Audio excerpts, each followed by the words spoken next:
We're in a lovely little setup today, aren't we? Fucking hot, like. I'm not gonna lie. I know you've got a thick top on, like. I don't know how you do that. I keep saying it's thick. I'm so happy that I can wear like a vest like this and my shoulders are uncovered, because I feel like in a hot country it's horrible when you've got your shoulders covered. You know what I mean? Well, I've spent pretty much nearly every day without a shirt on and minimal clothing. Oh, blessing everyone who sees you then. I can't. That rig. I know.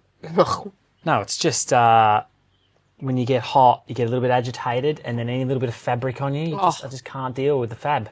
I agree. Do you agree? I agree. I don't like the fab on the skin, you know. You know what I'm saying? It's like at weddings. When you guys go to weddings, you get to wear all the free-flowing dresses and the air gets up and in amongst all. Would you prefer to wear a dress? Wearing suits, just steaming up. Well, no, what I'm just saying, just in general, your attire is more air flowing and free. It's true. And do you know what we think about you at weddings? You get to wear flat shoes and we have to wear heels all day. Oh. So it goes both ways, doesn't it? And we have to wear makeup. You can't rub your face. Oh, yeah. You've got to get your hair done. The money that you have to spend. Okay, I take it back. We've got it better. We've got the better end of the bargain. Oh, hilarious. I met this woman, didn't I? So Sydney and I are currently doing our Indonesian handshake. Yeah. It's our Bali joke. It is. It's an in-house joke, but if you want to... I think we told him on the last pod, didn't we? Did we? Yeah, our local petrol lady, when we were in Uluwatu, where we went and filled up our scooter with petrol, the lady there, are we keeping you up already, babe? Sorry, hon. Starts yawning at the start of the pod. It's not ideal, is it? I didn't lie, honey. This is just all too easy for me, isn't it? Lie. I get antsy and a bit agitated, in the lead up to a pod, and you're just, you'll be good, yeah, we're sweet. Anyway, for this lady, she was filling up with petrol and she always wants to shake Sydney's hand, not mine, doesn't want to know about me, always asks her name and ends up shaking your hand. I think we did talk about it last week. Noodle. I think we did talk about it last week, but how funny that we just keep doing that. Anyway, go on, give us your P&P for the week. You said I'm going to be upset with this one. Are you sure I'm in the right frame of mind to take this? Soften it. Okay. Come on. I'll soften it. No, it's all right. Give us your worst. I'll soften it. So my P&P this week is Sydney eats her food so fucking fast. It's like you've grown up in a poor household of 7 siblings and there's not much food in the middle of the table and you've all just got to scrounge for it. It's just, and you just, it's not like you don't scoff it, like it doesn't look unattractive or, Sorry, I can't stop yawning. And, you're not boring me. You know that you eat too fast. Anyway, it's just, sometimes it's just a little bit, I want to say this makes it a little challenging for me to enjoy a dinner. Like, we've been going out for lots of nice dinners when we're away. At home, I don't mind. You just, scran it, as you say. Smash it in, and then you sit there and you're finished. Excuse me. And then you just keep talking to me, which is good. You don't, wait for me to finish. But when we're out and we're having, nice dinners, it's just, I feel like... Under pressure. And we're sharing, but then also you snatch a bit at the shared dishes. No, I do not. Feel like you snatchy a little bit. No. That's because I'm an only child. Yeah, there's a lot of only child stuff that I picked up with you. And I tell you it when I see it, don't I? I call it out.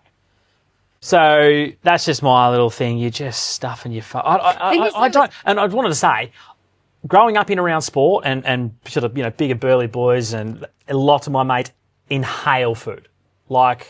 Just annihilate it, and you are up there with the best of them. I can't believe it. Where does it go? My mum always says to me, just take a breath in between mouthfuls. But I can't. I remember my nana, when she used to eat, every single mouthful, she'd go, and she'd take a breath in. I thought, how don't you choke on that, She's hun? inhaling while she eats. She inhales. Yeah. But really audible inhale. And I'm like, oh, God. And I look at her when she's eating and it's all cold and I'm twitching. I just can't bear it. But with you, I still have a drink and I chill and I chat. But I think you feel under pressure to eat quicker. But I just try. I do everything quick. And the ordering. You just order and then you tell them, bring the entrees out with the mains. I definitely don't click at them.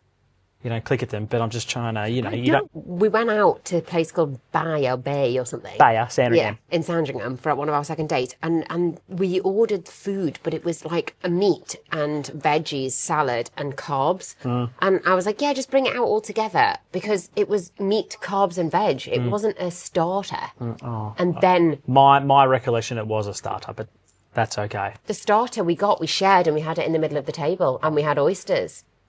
Okay. Your memory deceives you. So, yeah, that was my P&P, but Sydney's chopped in on it as well. So I've got 5 to choose from. P&P. All right, sweetheart. Unload on me. There's several. Can you go soft on me? Because I'm easy. Right. One thing that you do, and I just look at you and I just think, ugh. Shudders. Do you just do? No, okay. I do. I saw you do it yesterday and I just was like, ugh. You said you don't have any icks with me. Well, you've unlocked a new one, you dirty bugger. Are you ready for this? Dirty. Ho, ho. So, you do this thing where you grab any piece of material, no matter what it is, where you are, and you fucking stick it in your ear to dry your ears and clean your ears out, and you stick it up your nostrils. So if it's a t-shirt that's a gorgeous shirt, you fucking hike it up your nostril and you really dig in, like right into the corners of the end of your nose. It's absolutely repulsive. And I just look at you and go, P&P. That's another sensory thing. You've never brought that up with me before. Exactly. And I didn't know that you noticed it at all. Noticed it. You do it everywhere we go. So it's a sensory thing. It plays in that category of sensory. Like I can't have wet things. You know, with your hands. Can you not use a tea to go and get a bit of kitchen roll? Sometimes you're just not blessed with kitchen roll. We're everywhere. You did it. There's kitchen roll everywhere. Yesterday we were on a lounger and we were lying on towels and you got your shirt and you were like, and I thought, and then you look at it to see if there's anything like on it. I remember doing that yesterday. I remember going, this is grotty. I don't think she saw it. I thought you were reading your Kindle. And then I scoped the area. So You're I scoped disgusting. I knew there was the 3 girls who just arrived at this resort and they were getting their welcome drinks. So I was like, Putting them off them. No. I made sure they couldn't see. I'm like, I'm all clear here. I can clean out the nooks, the little at the end of your nose. I can't deal with that being wet. And inside my ears, I can't deal with them being wet. You know it's not very, it's very uncouth to use your fucking... shit, I know that. Your items of Look, clothing. I never said I was perfect. I've always said I'm trying to be. Anyway, we're in a very nice environment today, aren't we? We are. You probably can't hear the ocean in the background. Well, I Maybe hope you not. can. It might be a little bit interruptive, but Maybe for those who are watching us at the end, we can just show them a little bit of where we are. flick the cameras around Flick and the give them a little cameras, POV. So we've obviously, I can't believe we're coming to the end of our hollybobs. Well, are we a little bit happy about that, or a little bit ready for home? Aren't we? Yeah, But we're in 2 minds, aren't we? we're keen to go to the Pullman after this, and the current hotel we're in is absolutely Yeah. amazing. It's so nice to be. We've gone from the hustle and bustle of Uluwatu, that's really busy, not quite as busy as Changi, but still very busy, to then coming here, which is literally, you get to read, like I've read 2 books in the last week. It's chalk and cheese from where we've been to here. Yeah. 0 people here on this Yeah. island. Oh, and you've gone out surfing on the boat, which is what we were talking about last week, that Oh. you were desperate to do. Desperado. Yes. Yeah. So it was a bit of a bucket list for me, is taking a boat out to do deep sea. It's not really deep sea, but it's offshore surfing where the wave breaks a little bit off the beach. But yeah, the only way to get there is by boat. This boat was rustic. Felt like it was going to sink at any time. Like you just got over there and Pac-Man took us out surfing and you did some filming for me, got some footage of me, and it was unreal. Yeah. Caught a couple of the best waves, and I felt like they were like gigantic. But they obviously weren't that big. Yeah, but it was you did brilliantly. You were it really was so good. fun. Yeah. So fun. You loved it. How stoked, all my I know. stoke levels when I got on. I could see when I was like, come back to the boat and your face looking at me going, geez, he looks like he's had fun. Yeah, it was nice. It was really nice. And then we tried to go out last night when it was sunset for the waves, but they weren't as good, were they? Which was a shame. Yeah. They were that excited. We tried to go again in the afternoon, but they weren't. And now you're knackered. Takes it out of you. Yeah, surfing's a different fitness. Paddling, and I've had instructors both times. When I was at Padang, I had an instructor, like a guy just coming out to help me get in the spot. Mm-hmm. And then same again here, and it's the same feedback. You're a shit paddler. Like I'm shocking at paddling. So it doesn't matter how much gym you do, how much running you do. Paddling, surfing is just a completely different. It's hard. It's hard. It's what puts me off going out. They laugh at me. I'm such a shit paddler. I feel like I'm a bit missing our routine and being at home, and I really miss Cooper the dog. But We'll see him very soon. We will. Also, I have loved being out here. It has been really lovely. Like, we're just very, very blessed to be able to come and do stuff like this, aren't we? Yeah. We're having a bit of an issue though, because our visas. We tried to extend our visa. They said they needed to meet us at immigration because now when you're extending your holiday visa, you have to go and meet them, which is only new from May this year. So pretty recent. And we now are going to be overstaying our... I don't know what we're going to do there. God, not again. We're going to get charged $1 million a day. Sydney had this whole visa issued last time where you got charged like $2,000 or something. Yeah, $3,000. So it's $100 for every day. Is that what the 50 what quid. What the fine is? Yeah, I overstayed for 22 days. Overstayed for 22 days. So your original visa is a maximum of 30 days. Is that right? Yeah. Yeah. So we're here for 33 days or 34 days or something. So, but we're on an island. So now they're telling us we need to go to some immigration office, and there's none around. So probably just a couple of fine. But we are in our resort at this hotel. We're in here for 3 nights. In it, what do you reckon about it? Yeah, sick. I mean, the place is lovely, isn't it? How different is it? We got I think you can see from the cameras if you're watching, the listeners. It's got a sand floor. Like the whole living area is sand. Yeah, in the kitchen. It's so rogue. It's so different. It's giving lots of Tulum. He's obsessed with saying Tulum. And Maldives. Sort of gives that.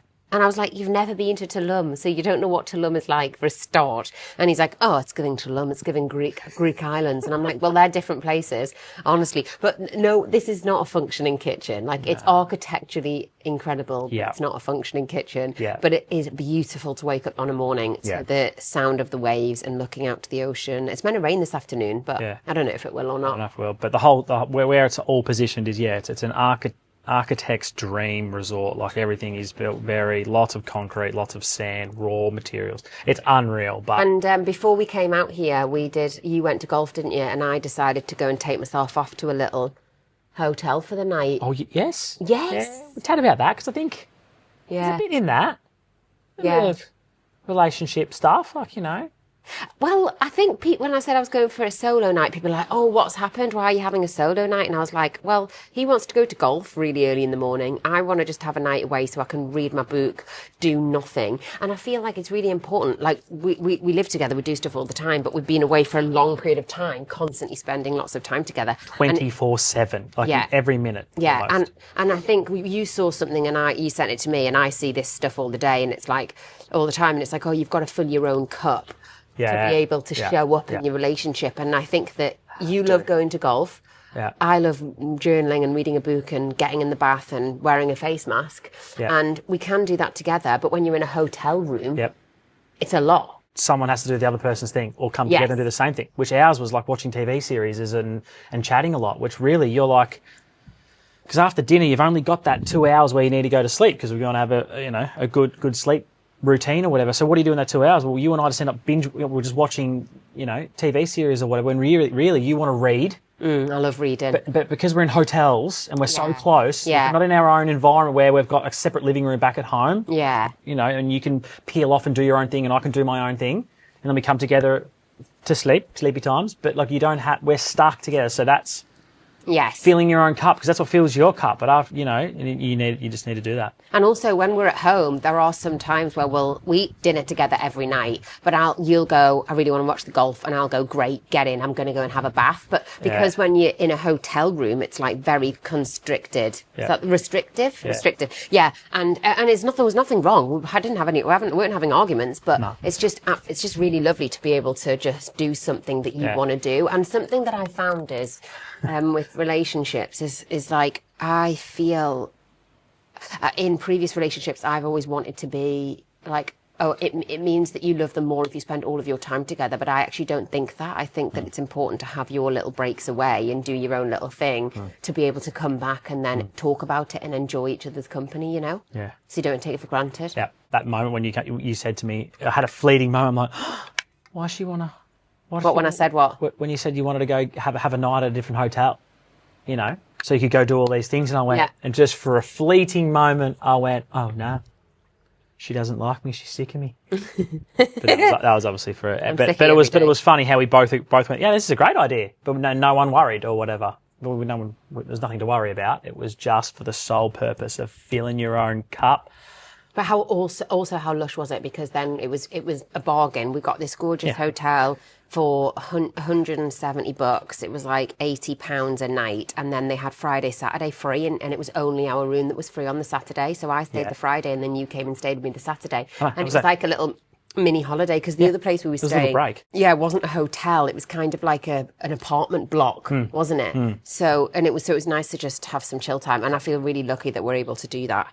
I just want to, can I just say a quick shout out to my my little brother and his wife Holly Holstart. We've got a new family member. Yay! A little baby boy was born. Little. Mac, well, not little. Well, yeah, you tell me about this, but Mac Richard Hinkley is born. Everyone. Big Mac. Big Mac. Big Mac.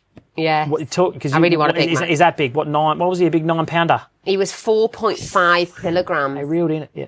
So I don't know what that is in pounds, but yeah, £9, 4.54 he was, yeah. Yeah. Muckle. I was like, go on. And then he's going to be a big lad. They put a picture, they put a video up of Holly leaving the hospital. I said, she looks like she's been on a fucking weekend break. She's cracking on. Yeah, she was like that with the first two. Yeah. First kid, everyone was like, oh my God, Holly. It's incredible. Like nothing's happened. She's back out, boom. Next day, boom. Farming. Walking around in her farm kit, doing shit. I love it. She's a Wonder Woman. She is. She's incredible. But, I can't wait to meet him. Yeah. It'll be so lovely. Yeah, we're keen to get back to the farm, aren't we? Absolutely. And see all the farm. Oh. But that's great news in the family. Agreed. So, yeah, last week we talked a little bit about our childhoods and, growing up and whatnot. And I guess we're on holiday at the moment. And something that I very much remember when I was a kid was my mum was a single parent. Well, I know that bit, but she used to spend...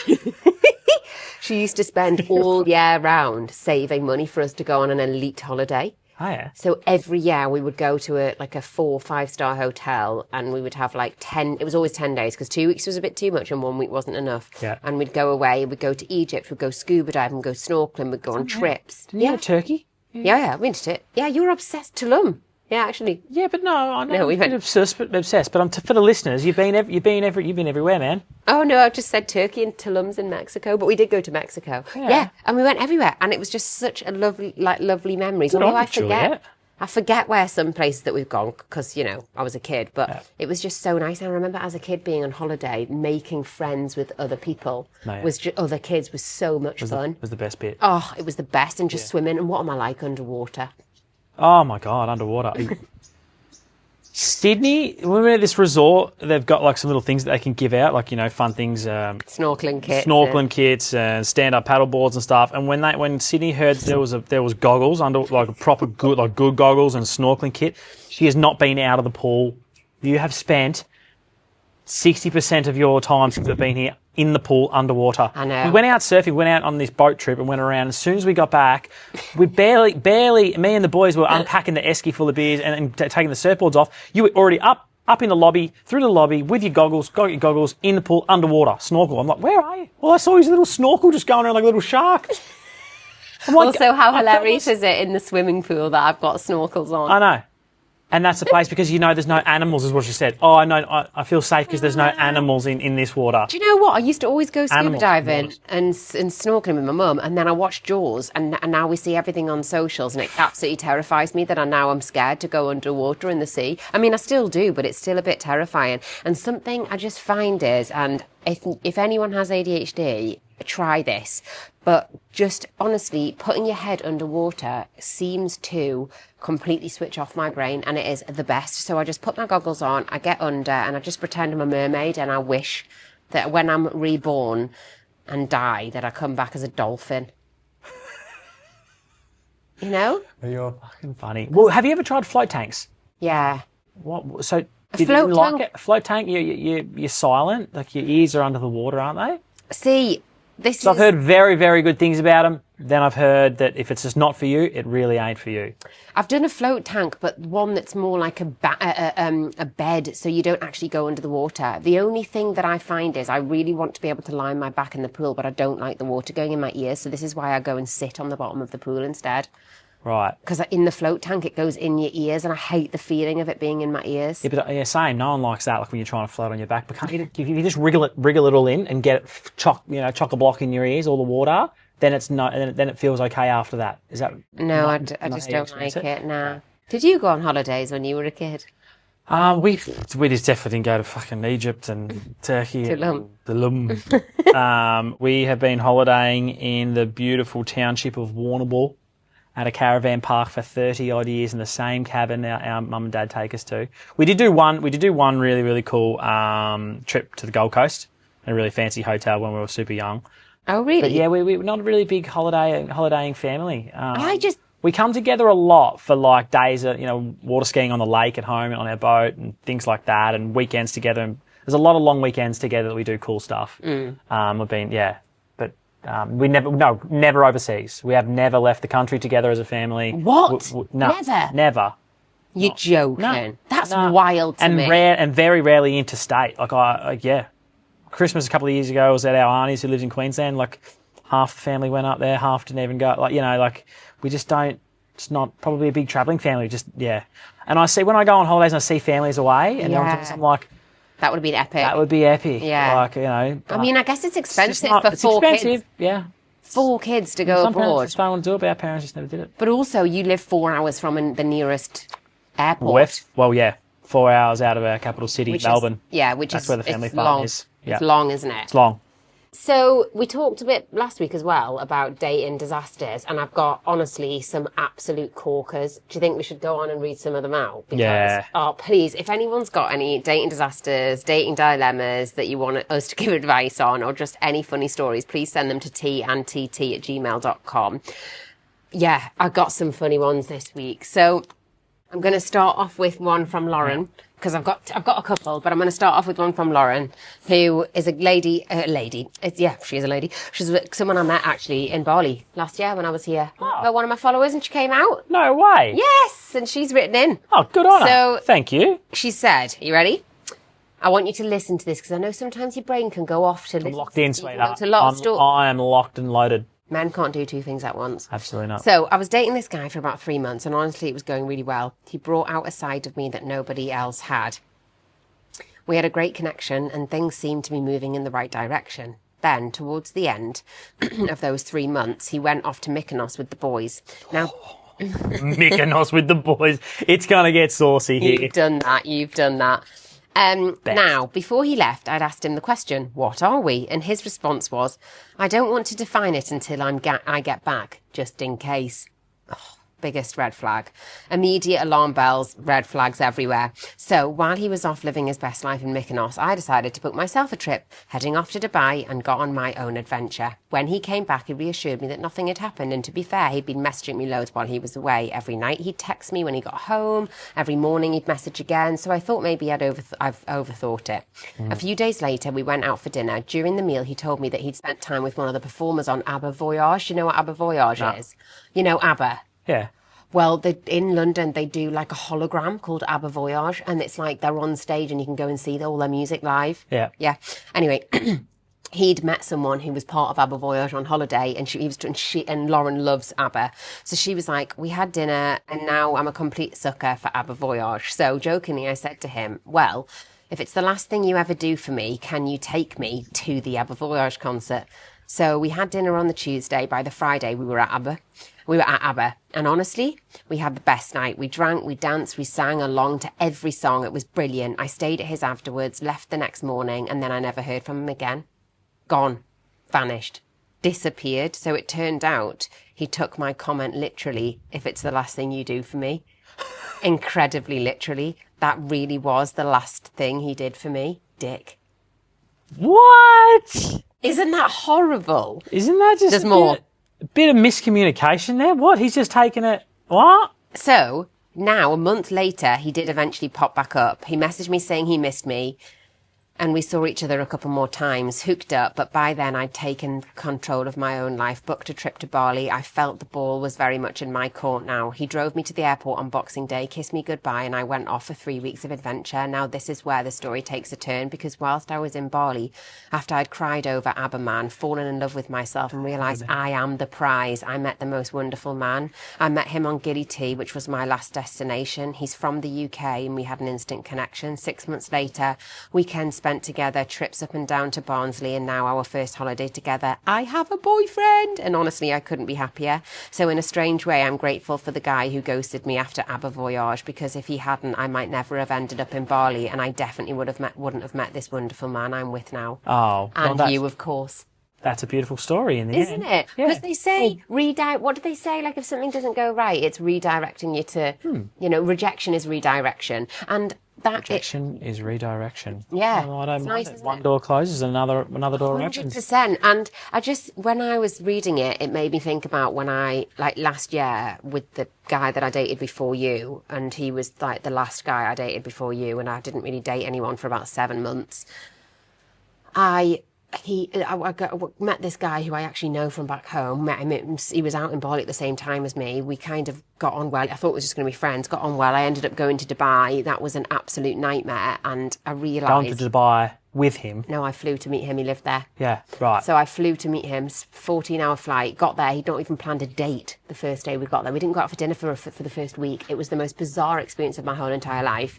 Then he got really aggy, and I was just like, What's aggy? Like, angry. Oh, angry. Like, yeah. And I was like, this is so weird. And I just took myself off, and then I flew to Singapore. Like, I just left his house and flew to Singapore. Just a gigantic flop. Yeah, he was awful. And he sent me a list of 12 things that he didn't like about me when I left. Bullet points. What? Yes. He sent me a bullet point. Have you got them still? No. No, I don't. But one of them was... We'll try and get them up for the next pod. One of them was... I would love to fucking see him. He wanted to do like a 24-hour fast or something, and I was... yeah, and I... You've gone over to see this dude in Dubai for a week, and 2 weeks. 2 weeks, and one of the things he wanted to do was go and do a 24-hour fast. Okay. No. This is like into the week. Yeah. And he's like, I'm going to do a 24-hour fast. I was like, yes, sound, no worries. And then I was like, I'll do it with you. And I was eating still. And he said, well, I'm starting from now. And I said, oh, will you wait for me? Because I'm still eating. And then we'll start together. One of his things on his list was like, wanted me to wait for her when I wanted to do my you wanted me to wait for you when I wanted to do my 24-hour fast. And I don't like that. It's controlling. Yeah.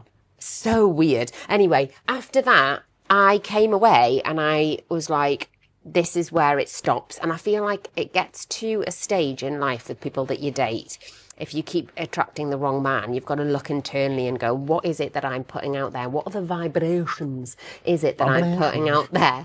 And I booked my two months in Bali. And I started really obsessively journaling and writing down stuff like, I am a queen. I deserve respect from the next person I'm with. And then I started journaling, and I just really was I used to ask ChatGPT, what does a secure woman do? What does it look like to be a secure woman? What does it look like to be a secure woman? That's pretty cool. Yeah. And I was like, okay, and that's what I need to do, because I am getting all of these fucking either anxious attachments or avoidance, which was making me totally anxious and not normal. And then I understood what it was like to fill my own cup and love myself and do the things that I enjoy. That's cool. That's really attractive. Yes. For another male, that is the most attractive thing about a woman. Yeah. For men who seem to be always, everyone has a go at us. It's just something that men have. We can more often than not control our emotions a bit better than a woman. Is that safe to say? Because you have a lot more going on with your hormones, a lot more, which that's just how it is. But then what frustrates a man is if a woman sometimes can't see what's going on, try and do something, find a solution and fill their own cup or whatever.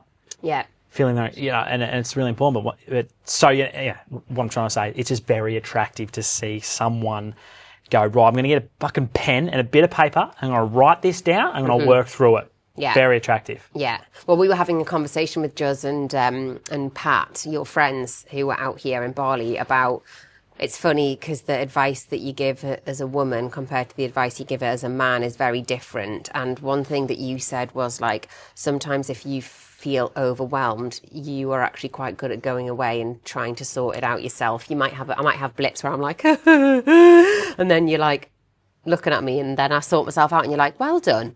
That was really attractive. Yeah. That's really good that you've managed to do that, because it's hard as a woman. Oh, I can imagine. Sometimes it's hard. It's very hard as a man. Yeah, I get that. Anyway, thank you, Lauren. Thanks. Well done, so Lauren. Lovely. But do we have any more? Yeah. Oh God, Lucy. So we've got something from Lucy. Yeah. Okay. I went back to England last year for 6 weeks or whatever it was. I went to High Club or High Gym which we'll be going to in Newcastle, which wasn't there when I last lived there. Anyway, this lady called Lucy, who is a PT, she is just phenomenal. She's hilarious. I love her. She is brilliant. She went, oh my God, I follow you on Instagram. Anyway, we hit it off. She took loads of classes at the gym. Her classes are brutal. Anyway, she's really funny. She's just such a funny person. And she was like, I've got so many dating stories. Anyway, she sent one and you couldn't write this, honestly. So Let's hear it. Hola! As requested, I have some date stories worth sharing, to be honest, because if we can all collectively have a giggle at them, it makes it all worth it. Story numero uno. Swimmer boy. So, backstory. Myself and this guy, we'll call him Kirk. What a shit name. Anyway, we'll call him Kirk. Knew each other from when we used to swim, when we were younger. My mum also just so happened to be his coach. Little fun tidbit. Anyway, about 7 years ago, I had a saucy interaction with him whilst on a rebound. You know how it is.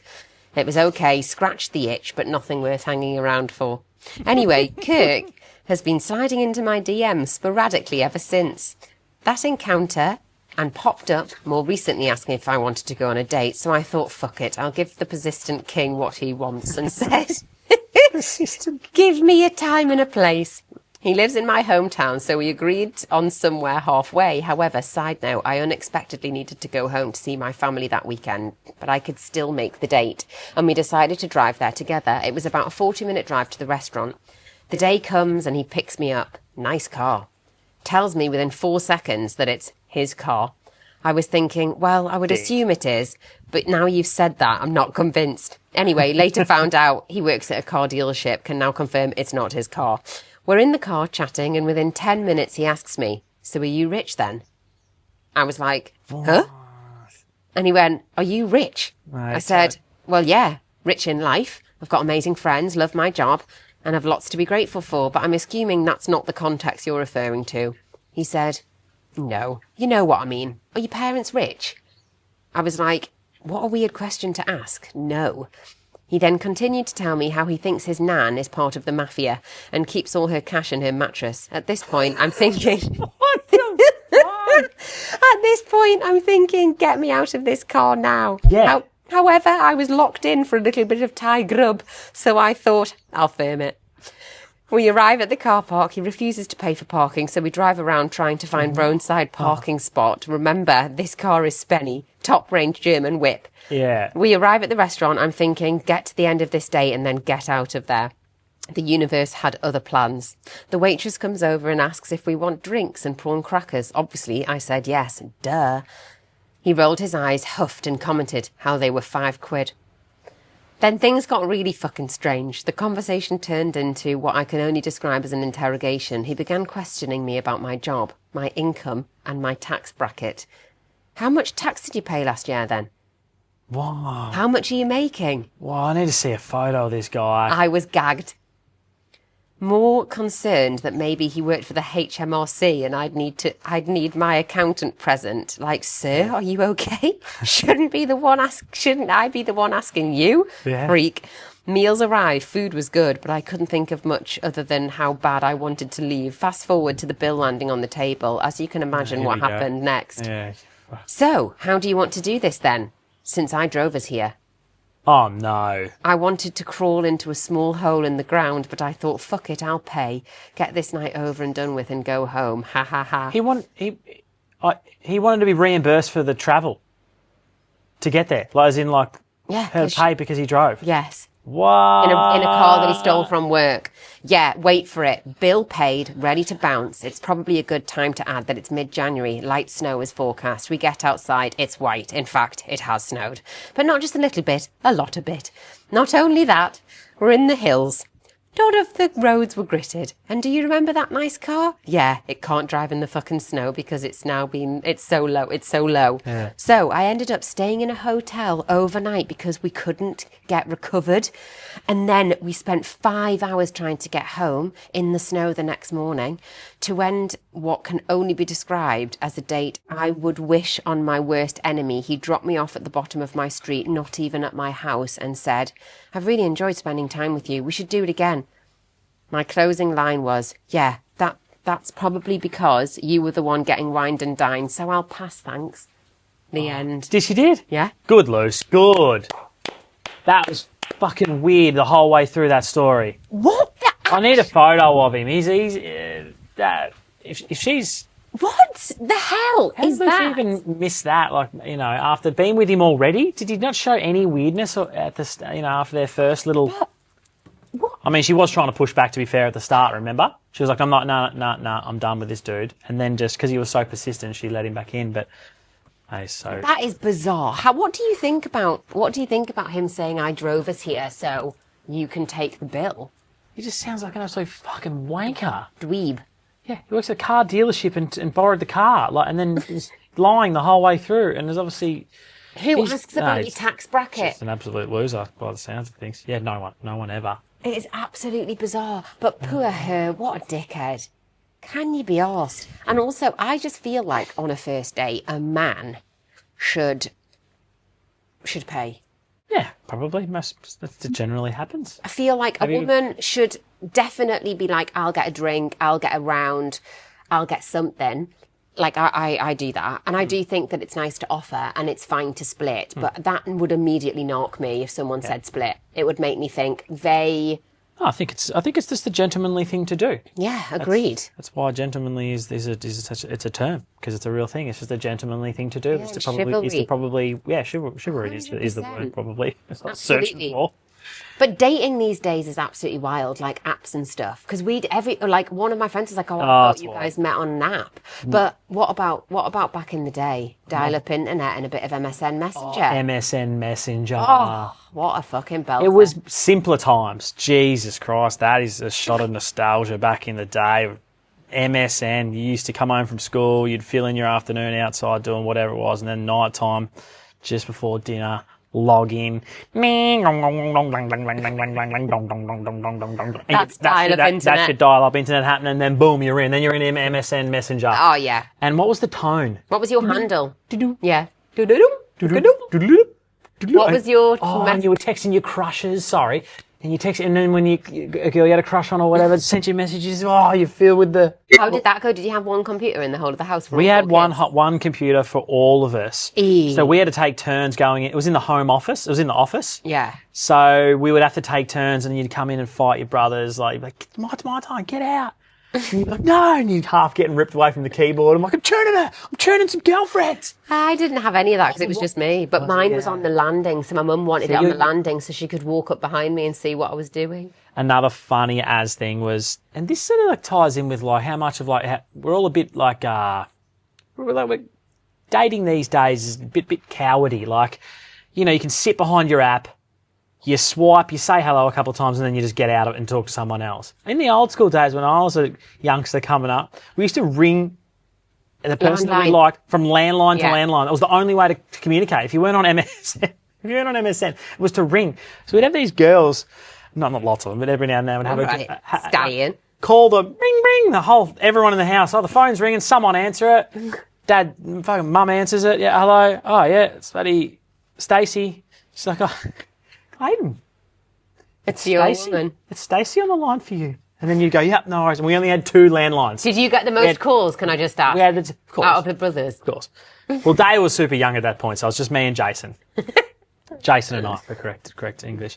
And we only had 2 landlines, 2 phones in the whole house. One was on the bedside table of mum and dad's main bedroom, and one was in the office. Mm-hmm. So when everyone rang, we're in the living area, the phone was always answered in the office. But if it was an important call or you wanted to take it private, you had to go up in mum and dad's bedroom.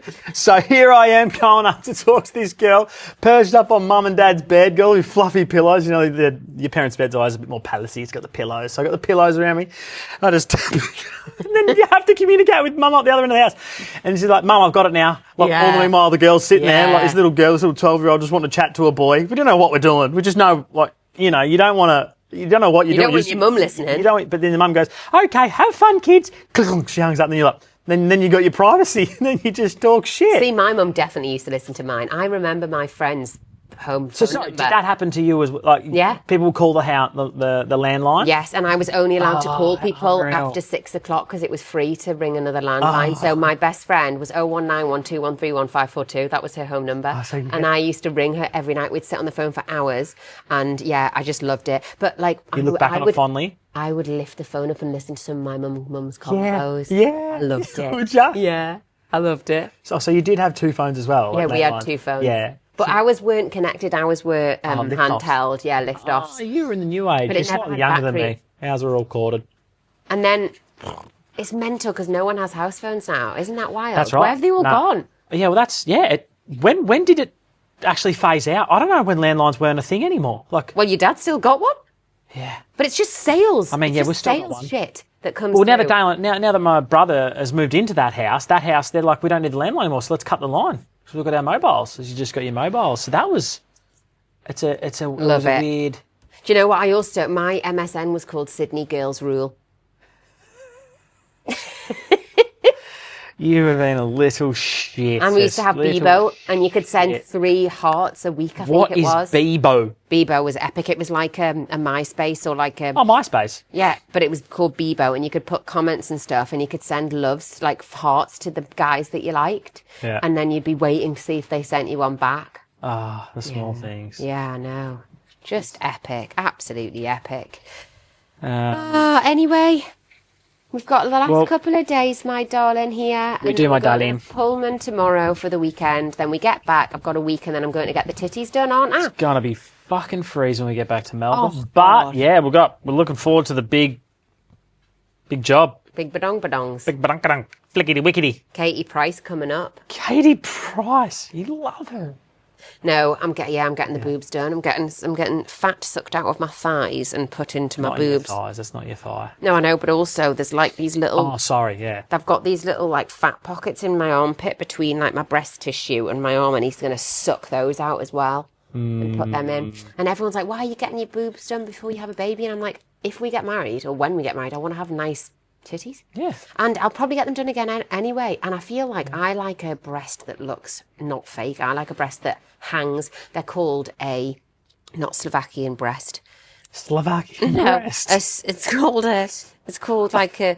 Oh God! My surgeon. It's a Scandinavian breast. Scandinavian. So it kind of like they like hang rather than stuck on. So I'm looking forward to that. And I just thought, well, I'm probably not going to have a kid, are we, for another couple of years at least? Oh, They said to give it a year to settle. Yeah. So I was like, perfect. Yeah.